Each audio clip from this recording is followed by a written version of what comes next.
Everyone knows the names of America's old money: the Vanderbilts, the Rockefellers, the Astors. In Philadelphia, it was families like the Biddles and the Drexels who ruled society. They lived in mansions on Society Hill. They would not let anyone into their clubs who did not have the right last name. But while the white aristocracy was busy excluding everyone, another aristocracy was rising right under their noses: a black aristocracy. In the 1840s, decades before slavery ended in the South, a secret society of black families in Philadelphia was amassing fortunes that rivaled the white elite. They lived in mansions with English butlers. They sent their children to private schools in Paris. They owned the catering empires that fed the white upper class. They were called the Old Philadelphians of color, and for nearly 50 years, they operated a parallel universe of wealth and privilege that history has almost completely erased. They had their own 400 list, their own debutante balls, their own rules. They were so exclusive that even other wealthy black people were often denied entry. This is the story of James Forten, Robert Purvis, and the dynasties that proved black wealth was not just possible in the 19th century. It was powerful, and it was dangerous. If you enjoy stories about the hidden side of American wealth, consider subscribing. We explore the fortunes that textbooks tried to forget. Let's begin with a sailmaker who became a king. It is 1798. Philadelphia is the capital of the United States. And a 32-year-old black man named James Forten is about to do something impossible. He is buying the sail loft where he used to work as an apprentice. Forten was not born enslaved. He was born free in Philadelphia. But freedom did not mean equality. Most black men in the city worked as day laborers or servants. Forten was different. He invented a device to handle heavy sails on ships, and it revolutionized the industry. Within 10 years, Forten was not just a business owner. He was one of the wealthiest men in Philadelphia, black or white. He employed 40 men, both black and white. His fortune was estimated at $100,000. In today's money, that is millions. But Forten did not just hoard cash. He built a dynasty. He bought a 3-story mansion on Lombard Street. He filled it with mahogany furniture and fine art. He hired private tutors for his daughters because he refused to send them to segregated schools. The Forten home became the center of a world that was not supposed to exist. A world where black people discussed philosophy, played classical music, and planned the abolition of slavery over 7-course dinners. European diplomats visited him. White abolitionists sought his funding. He was the patriarch of Philadelphia's black elite. But to understand how deep this society went, we have to look beyond just one man. We have to look at the industry they conquered.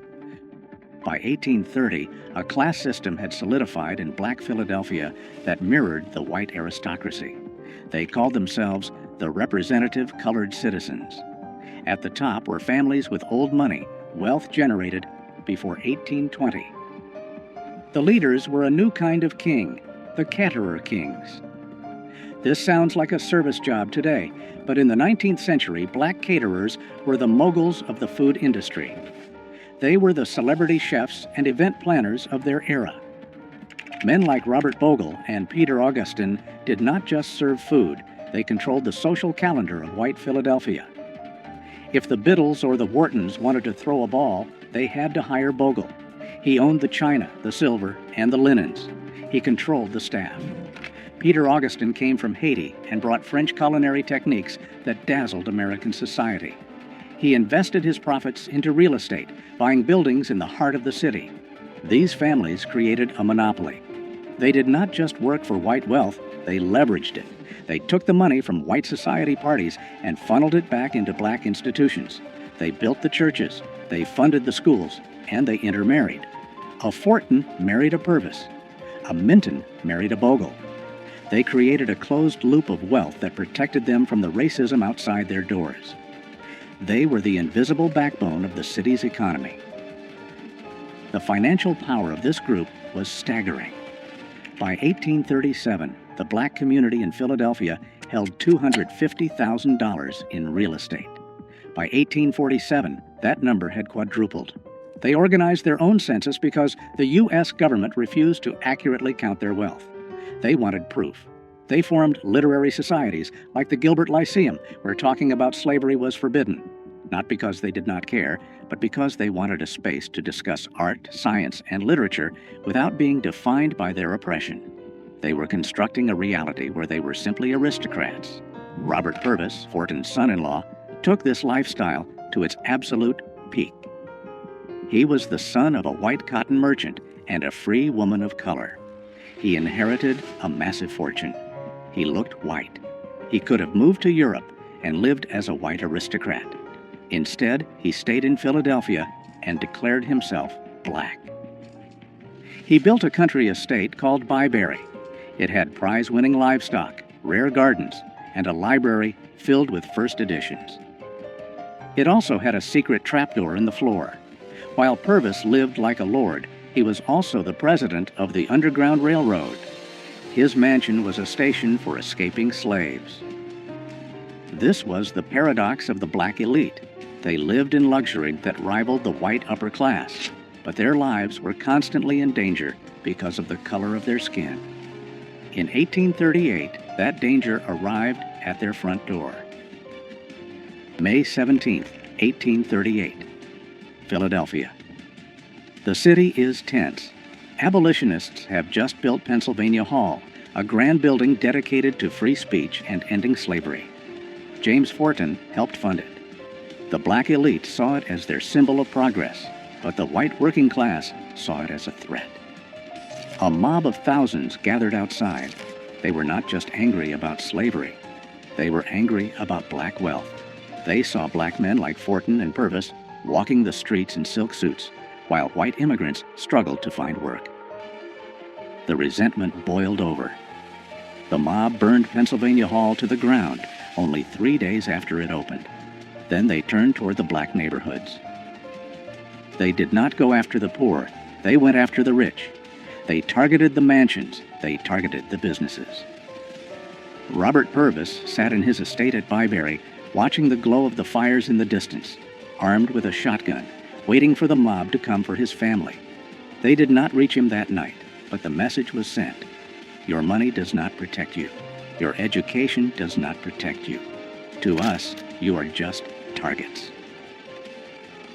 The riots of the 1830s and the 1840s changed the black elite. They did not lose their money, but they went underground. They became secretive. They stopped flashing their wealth in public. They retreated into private societies. This is when the secret society truly formed.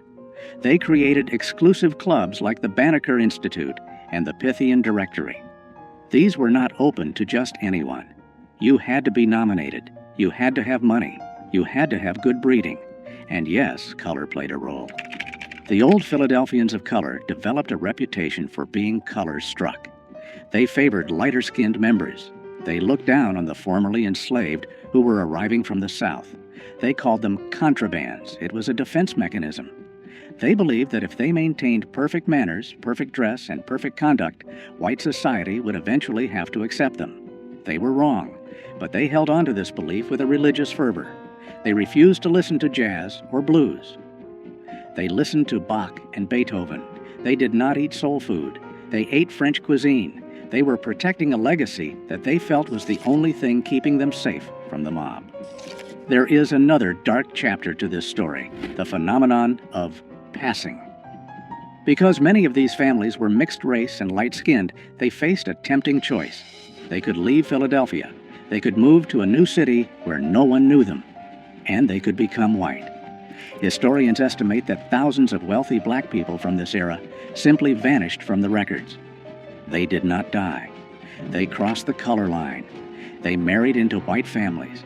Their children grew up never knowing they had black ancestry. The Purvis family saw this tear them apart. Some nieces and nephews moved away and cut all ties. The wealth they had built as black entrepreneurs became white wealth in the next generation. This terrified the ones who stayed. They saw their community shrinking.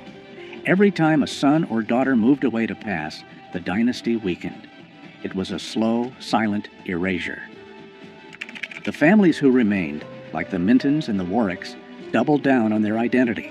They became even more insular. They clung to their history because they were the only ones left to remember it. By the 1900s, the world was changing again. The Old Philadelphians were facing a new threat, not white mobs, but a new kind of black wealth. The Great Migration brought thousands of black Southerners to Philadelphia. Some of them built fortunes in banking, insurance, and beauty products. There was Madam C.J. Walker and the bankers of Durham. This was new money. It was loud. It was proud. It did not care about French tutors or debutante balls. The Old Philadelphians turned their noses up at it.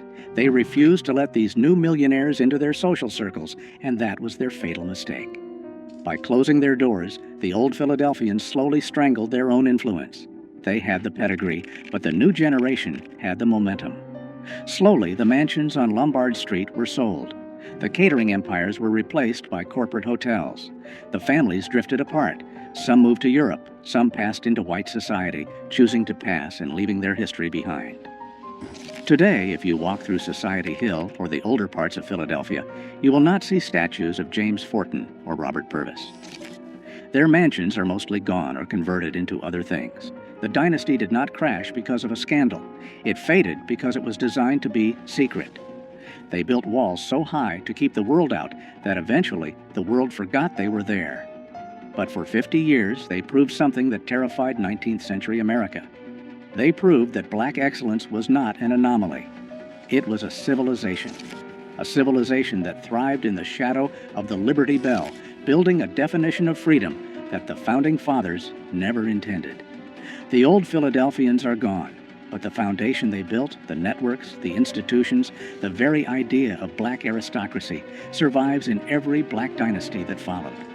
They were the first, and they paid the price of being first by being erased.